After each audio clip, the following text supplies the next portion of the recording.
ভিডিওর প্রথমে দেখলেন ভাই আমার হাসছে, এই হাসির পেছনে পেছনে কত দুঃখ কষ্ট লুকিয়ে আছে আপনারা কি জানবেন? দেখেন পরিশ্রম কীরকমভাবে করে টাকা রোজগার করা যায়। এটা কেরালাতে ঢালাইয়ের কাজ হচ্ছে,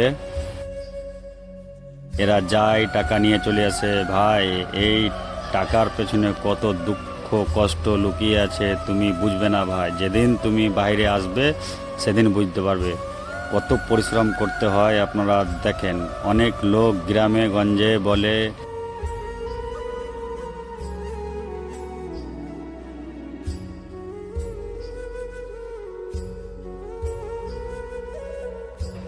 এই লাঠি ধরে দাঁড়িয়ে আছে, এটা চাচা রোজা করেও কাজ করছে।